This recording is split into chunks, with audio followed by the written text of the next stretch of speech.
శ్రీ రామకృష్ణ ప్రభ ఛానల్ను చూడండి, మాసపత్రికను చదవండి. శ్రీ రామకృష్ణ ప్రభ యూట్యూబ్ ఛానల్ వీక్షకులందరికీ నమస్కారం.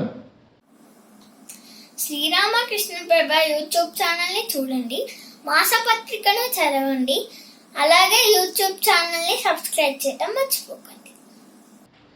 మనం ఏ పని చేపట్టినా అందులో సఫలీకృతులం కావాలంటే తప్పనిసరిగా మనలో కొన్ని లక్షణాలు ఉండాలి. మనం కొన్ని నియమాలను పాటించాలి. ఆ నియమాలు ఏమిటో, మనం అలవరుచుకోవలసిన లక్షణాలు ఏమిటో తెలుసుకోవాలంటే చాణక్యుడు చెప్పిన కొన్ని సూత్రాలను విందాం. అందులో మొట్టమొదటిది, స్వశక్తిం జ్ఞాత్వా కార్యమారభేత. ఏ కార్యాన్నైనా ప్రారంభించినప్పుడు ముందు మన శక్తి సామర్థ్యాలను బ్యారేజ్ వేసుకోవాలి. ఆ తరువాత ఆ పనిని ప్రారంభించాలి. ఇది కార్యసాధకుడు తెలుసుకోవలసిన ముఖ్య విషయం. మన సామర్థ్యానికి మించిన పనిని చేపడితే అపజయం పాలవుతాం. చాలామంది తలకు మించిన భారాన్ని నెత్తిన పెట్టుకొని ఒత్తిడి, అలజడి, ఆందోళనకు గురవుతుండడం, దాని కారణంగా మానసికంగా, శారీరకంగా అనారోగ్య పాలవుతుండడం మనం ఎంతోమందిని చూస్తూ ఉంటాం. కాబట్టి చాణక్యుడు చెప్పినట్లు ఏ పని ప్రారంభించినా ముందు మన సామర్థ్యం ఏమిటో తెలుసుకొని పనిని ప్రారంభిస్తే అందులో తప్పక విజయాన్ని సాధిస్తాం. రెండవ సూత్రం, పూర్వం నిశ్చిత్య పశ్చాత్ కార్యమారభేత. ఏ పనిని ప్రారంభించేటప్పుడైనా ఒక నిశ్చితమైనటువంటి ప్రణాళిక అవసరం. చాలామంది 24 గంటలు కష్టపడతారు, కానీ వారు ఆశించినంత ఫలితాన్ని పొందలేరు. కారణం ఏమిటంటే సరైన ప్రణాళిక లేకపోవడం, ప్రయారిటీస్ తెలియకపోవడం. ఏది ముందు చేయాలి, ఏది తర్వాత చేయాలనే ప్రయారిటీ తెలుసుకోవడం చాలా ముఖ్యమైన అంశం. ఒక ఉన్నతాధికారి ప్రయారిటీ తెలియకుండా పనులు చేస్తే ఎంతోమందికి నష్టం కలగవచ్చు. అలాగే ఒక వ్యాపారి సరైన ప్రయారిటీస్ తెలియకుండా పనిచేస్తే సంస్థకు ఎంతో ఆర్థిక నష్టం కలగవచ్చు. అంతేందుకు ఒక గృహిణి వంట చేసినప్పుడు కూడా ప్రయారిటీస్ తెలియకుండా వంట చేస్తే ఏది ముందు వేయాలో, ఏది వెనక్కి వేయాలో సరిగా తెలియకుండా చేస్తే ఆ వంట చెడిపోతుంది. కాబట్టి ఏ పని చేసినా ప్రయారిటీస్ బాగా ప్లాన్ చేయాలి. ఏది ముందు చేయాలి, ఏది తర్వాత చేయాలి, ఈ విషయంలో చాలా క్లారిటీ ఉండాలి. అప్పుడే మనం అనుకున్న కార్యాన్ని సాధించగలుగుతాం. మూడవ సూత్రం, నిశాంతే కార్యం చింతయేత్. చేయవలసిన పనుల గురించి ఆలోచించడం, నిర్ణయాలను తీసుకోవడం తెల్లవారుజామునే చేయాలి. ఎందుకంటే ఆ సమయంలో ప్రకృతి అంతా నిశ్శబ్దంగా ఉంటుంది. అప్పుడు మన మనసు కూడా ప్రశాంతంగా ఉంటుంది. మనసు ఎప్పుడైతే ప్రశాంతంగా ఉంటుందో అప్పుడు మనం తీసుకునే నిర్ణయాలు కూడా చాలా ఉదాత్తంగా ఉంటాయి. దానివల్ల సత్ఫలితాలు కలుగుతాయి. నాలుగవ సూత్రం, క్షణం ప్రతి కాల విక్షేపం న కుర్యాత్ సర్వకార్యేషు. మనం చేసే పని చిన్నదైనా పెద్దదైనా ఒక్క క్షణం కూడా ఆలస్యం చేయకూడదు. సాధారణంగా మనకు ఏ పనినైనా ఆలస్యంగా ప్రారంభించడం, జాప్యం చేయడం లేదా వాయిదా వేయడం అలవాటు. అందుకే పూజ్య స్వామి రంగనాథాంజీ మహారాజ్ భారతీయుల సమయపాలన గురించి చెబుతూ, జపాన్ దేశంలో ఎవరో చేతికి గడియారం పెట్టుకోరు, కానీ సమయపాలన పాటిస్తారు. భారతదేశంలో ఒక రిక్షావాడు కూడా చేతికి గడియారం పెట్టుకుంటాడు, కానీ సమయపాలన చేయడు అనేవారు. కాబట్టి మనం చేపట్టే కార్యంలో విజయం సాధించాలంటే ఎలాంటి అలసత్వం ఉండకూడదు, సమయాన్ని వృధా చేయకూడదు. ఏ సమయంలో చేయవలసిన పనిని ఆ సమయంలో చేయడం అలవాటు చేసుకోవాలి. ఐదవ సూత్రం, నిరుత్సాహ దైవం పతతి. నిరుత్సాహంతో పనిని చేయకూడదు. అలాంటి వారికి ఆ దేవుడు కూడా సహాయపడడు. అన్ని సమయాల్లో మనం అనుకున్నట్లు పనులు సాగవు. పనిలో ఒడిదుడుకులు వస్తూ ఉంటాయి, అది సహజం. అలాంటప్పుడు నిరుత్సాహపడకుండా ముందుకు సాగాలి.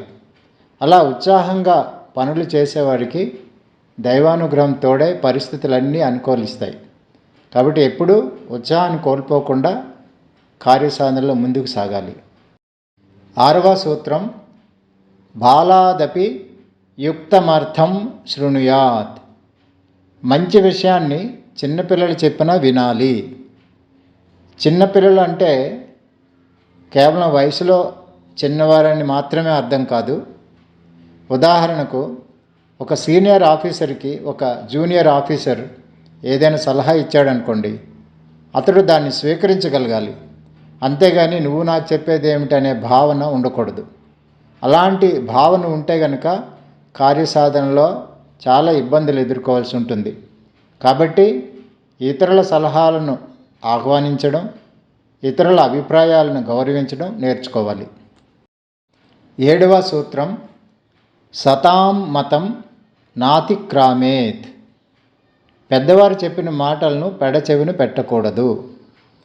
ఒక్కోసారి ఏమవుతుందంటే పెద్దవారు, తల్లిదండ్రులు మనకన్నా తక్కువ చదువుకుని ఉండవచ్చు.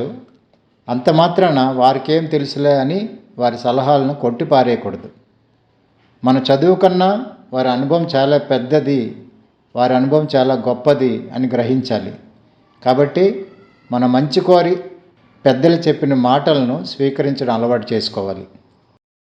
8వ సూత్రం, కార్య విపత్తౌ దోషాన్ వర్ణయంతి బాలిషాః. చేసే పని ఫలవంతం కాకపోతే అందుకు కుంటిసాకులు చెప్పకూడదు, పరిస్థితుల్ని నిందించకూడదు. వైఫల్యానికి కారణం ఇతర వ్యక్తుల మీదకి నెట్టివేయకూడదు. అలాంటి వారు ఏ కార్యాన్ని సాధించలేరు. విజయాన్ని సాధించలేకపోవడానికి కారణం నా ప్రయత్న లోపమే అని తెలుసుకొని వాటిని సరిదిద్దుకునేవాడే విజయవంతుడవుతాడు. కాబట్టి మన లోపాలను మనం తెలుసుకొని వాటిని సరిదిద్దుకుంటేనే విజయాన్ని సాధించగలుగుతాం. 9వ సూత్రం, పురుషకారమనువర్తతే దైవం. ఈ సూత్రం అన్నిటికన్నా అత్యంత ముఖ్యమైనది. ఏ కార్యంలో విజయం సాధించాలన్నా పురుష ప్రయత్నం చాలా ముఖ్యం. పట్టుదలతో ప్రయత్నించిన వారికే దైవబలం తోడవుతుంది. మానవ ప్రయత్నం ఉంటే దైవకృప కలుగుతుందన్న విషయం మనకు బాగా అర్థం కావాలంటే స్వామి వివేకానంద జీవితాన్ని ప్రతి ఒక్కరూ చదివి తీరాలి. శ్రీరామకృష్ణులకు అత్యంత ప్రియతమ శిష్యుడు స్వామి వివేకానంద. ఆయన కోసం ఇంటింటికి వెళ్ళి భిక్షమెత్తడానికి కూడా నేను సంకోచించను అంటారు శ్రీరామకృష్ణులు. అలాంటి వివేకానంద అమెరికాలోని సర్వమత మహాసభల్లో పాల్గొనడానికే ఎన్నో కష్టాలు పడాల్సి వచ్చింది. తీరా అక్కడికి వెళ్ళిన తర్వాత కూడా తినడానికి తిండి లేక, ఉండడానికి నీడ లేక ఎన్నో కష్టాలను అనుభవించారు. ఆ సన్నివేశాలను చదివితే ఎలాంటి వారికైనా కన్నీళ్ళు ఆగవు. అలాంటి ప్రాణాంతకమైన పరిస్థితుల్లో కూడా స్వామి వివేకానంద తన ప్రయత్నాన్ని వీడలేదు. ఆయన అంటారు, నా కార్యసాధనలో నాకు మరణం సంభవించినా కూడా నేను వచ్చిన పనిని పూర్తి చేసుకునే భారతదేశానికి తిరిగి వెళ్తాను. అలాంటి పరిస్థితుల్లో స్వామి వివేకానందకు అనూహ్యంగా దైవకృప కలుగుతుంది. సర్వమత మహాసభల్లో పాల్గొనడానికి కావలసినటువంటి సహాయం అంతా అందుతుంది.